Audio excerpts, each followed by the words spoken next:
Bill Williams, the Food Production Podcast. This is episode 66, April 25th, 2013, and this is part 4 of Permaculture Design. Today I was going to get into specific features of good permaculture design. So these are things that you might, doesn't mean you have to include it in your permaculture design. That's, it's really, ultimately it's up to you, and every site is different. But these are some specific features that you might want to consider including in your permaculture design. So the first part I want to talk about garden bed design. So most of you in your permaculture design are going to have some sort of a zone 1 garden typically. And there's different ways you can go about designing the garden. You can use keyholes, double reach bed, raised bed, single rows, mandala gardens. You can do your garden rows on contour. Good garden bed design can add growing space, beauty, and also edge. And if you place them on contour, it will look that much more natural and take advantage of the water flows. So some options, like I said before, are, one is single rows. You could do single row garden beds. Now, in my opinion, this is the absolute worst option, especially if they're just nice and straight. Where in nature do you ever see perfectly straight? This style of garden, in my opinion, sacrifices it's actually not my opinion, it's truth. This style of garden sacrifices the most amount of space to walkways. So you have these little single rows of plants, and then you've got these walkways that are almost just as much, if not more, space as your planting space. So you use up a lot of space to walkways. So because you're using up all the space for walkways, it's the least productive type of garden bed design per square foot. Now you can spice up the single row garden by placing the rows on contour, so it gives it a nice sort of curvy look, but you'll still be sacrificing a lot of space to walkways. Now in that situation you'll be getting a little bit more edge, which is nice, but still probably not good design for a permaculture design. Double rows, or some people call them double reach beds. Now my old garden setup had double rows or double reach. And this is better than single rows because it cuts down on your walkways. Because basically, you set up your planting areas to be large enough that you can reach the center from either side of the walkway. You of course end up with more planting space and less walkways, which is good. Now, if they're just straight rows, this is what I originally started with, just straight double rows. Still not good enough. If you put your double rows on contour, I think that actually is a nice option. So if you want to, it's a simple way to set up your garden beds. Double rows and doing it on contour is not a bad option at all. Raised beds, that's another option. And raised beds have some advantages in that they can be set up like double rows, and they can help to keep your produce safe from, if they're really tall, they can help to keep your produce safe from some of your crawling type insects. You can build them on contour, which makes them nicer. But one problem with raised beds is if you're building an extensive raised bed system on contour, you have to be careful because it can lead to mudslides. So if you're blocking all the water and there's no place for the water to go, it can eventually blow out through your raised beds, which could be a problem. I actually don't really like raised beds that much because they're expensive and labor intensive to set up, and they really can't be moved very easily at all. The other thing is if they're really tall, if you've got really tall raised beds, forget about having your chickens graze in them. And if you add mulch or compost, or if you want to add mulch or compost, it can be relatively difficult to get the materials into the bed. If you have to reach up and over, that can be kind of a pain. Keyhole beds need the least amount of walkway space, which is a huge benefit. I actually really like keyhole beds. They can also be curvy and much more in line with patterns in nature. And they're also very pleasing to the eye, which seems to happen when you can mimic nature successfully. So my Zone 1 garden plan is actually based on a keyhole design. And it's a lobe pattern like we talked about in the pattern series, which I think was part 2.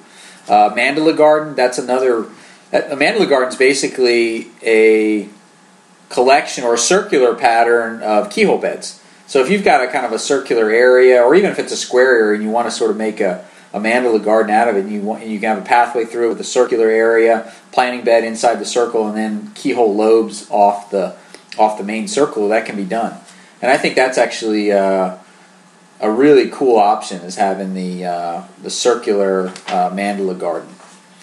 Hugelkultur. Hugelkultur is a German word that means mound culture, to be simple. It's basically soil over wood. And hugel beds can be any size, use different sizes of stumps and branches, and in different decomposition stages of the wood. So Hugelkultur beds they're essentially like raised beds. And if I were going to do raised beds, and I'm planning some raised beds, and they're going to be Hugelkultur beds. I don't like regular raised beds, but Hugelkultur beds, there's some negatives in that they're like raised beds and that they're expensive to set up, but they have added benefits that I think outweigh the cost and labor of setting them up initially. So, some of the benefits of Hugelkultur.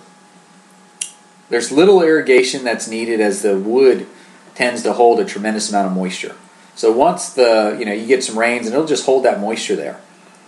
No fertilizer is needed, as the wood, especially if you have different stages of decomposition of the wood that you have in your Hugelkultur beds, because the wood is slowly going to release those nutrients as it decomposes. And the benefits of tilling are realized as the wood decomposition creates these air pockets. So you get the benefits of tilling, but without the soil destruction and the work of tilling. And depending on the height of the beds, harvesting can be easier, as you don't need to bend over quite as much. And then lots of microclimates. Lots and lots of microclimates are created by the raised beds. For example, your plants that require shade can be planted on the north side, while the sun plants can be planted on the south and west sides. Also, plants preferring drier conditions can be planted towards the top, and then plants that like wet conditions are planted towards the bottom. So Hugelkultur is definitely a nice option for setting up. If you want to do a raised bed system, I think Hugelkultur is the way to go. So those are sort of the options for your garden bed setup. Like I said, I like Hugelkultur. I love the keyhole setup. Double reach beds, if you want to put those on contour, those are fine too. So I think there's definitely some good options out there. Next thing I wanted to talk about were sun traps. And sun traps are a great way to shelter tender plantings. A U-shaped planting area with larger plants forming the U. The opening should face south, and the base of the U can be evergreens that also act as a winter windbreak. And sun traps can be neatly combined with keyhole beds and Hugelkultur berms. What I have for my plan from part of my Zone 1 garden bed is I have a couple of Hugelkultur sun traps. And I was planning to plant some shrubs along the top of the Hugelkultur berm, and then inside the Hugelkultur berm I was going to plant my tender stuff. So I've got these little sun traps, and then it was going to be inside the sun trap was going to be a keyhole bed setup. So you can definitely combine a lot of these features in permaculture design, which is nice. Edge. Let's talk a little bit about edge. I think I talked about that in the last episode, but I think it's really, really important. The edges of the garden will be the most productive areas of growth. And this can be a bad thing or a good thing. Think about the edge of the garden bed where it meets the grass. The area is always the first to get weeds. And think about the edge of a forest. It's always overrun with brambles, where you get into the middle of the forest and there's nothing but leaves. So the edges of ponds and wetlands, these are areas of very, very high growth. If we can understand the edge effect, we can start to heavily plant these areas to capture these areas of high production, and we can enhance the edge effect with curvy lines in our design. So we use the curvy lines to get more edge, and instead of letting those areas get completely overrun with weeds, we heavily plant those areas with things that will love the production, and then we get the benefits of the edge as opposed to looking over there and saying, "Oh my God, there's so many weeds." Last thing I wanted to talk about was polyculture plantings, plant communities, or guilds. And this is a really, really important concept in permaculture.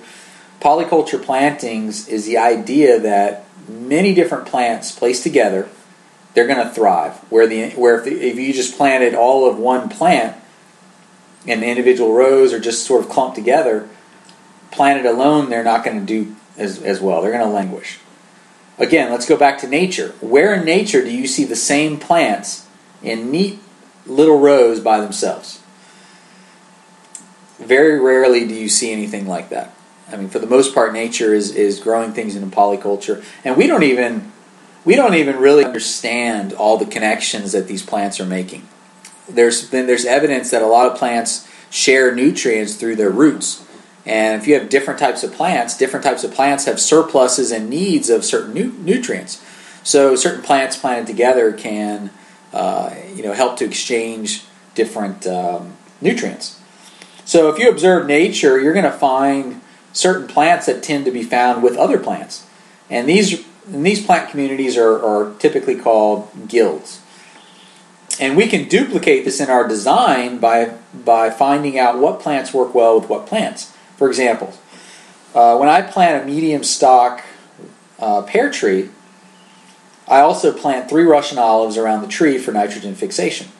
And then I'll plant a ground cover mixture of something like chives, oregano, commas, bee balm, dill, yarrow, chicory, daikon, Dutch white clover. And this polyculture of plants, it's going to provide my pest control, my fertility, my pollinator attractors, my ground cover, my living mulch for the area around the tree, not to mention the great herb, flower, fruit, and vegetable production that you get. If you haven't picked up a copy of Toby Hemingway's Guy's Garden, I suggest that you do. It actually has a fantastic list of multifunctional plants to consider using in your designs. And he actually has a whole bunch of really nice lists that will help you figure out what plants you want to plant and what plants you want to put together. And he actually has examples of an apple tree guild and a nut tree guild. And it's actually, I think Guy's Garden would be, if I could pick one permaculture book to have and I have to throw the rest of them away, that would be the one I hang on to, because that's the one I tend to refer back to the most out of all the other permaculture books that I've got. And, they're all good, but Guy's Garden, I think, is a must for most people. I'm going to stop here. It's a little bit shorter today, but the next thing I'm going into is going to be aquaculture, which is a really long segment, so I didn't want to get into that today. But I'll be back next week. Thank you for listening to the Food Production Podcast.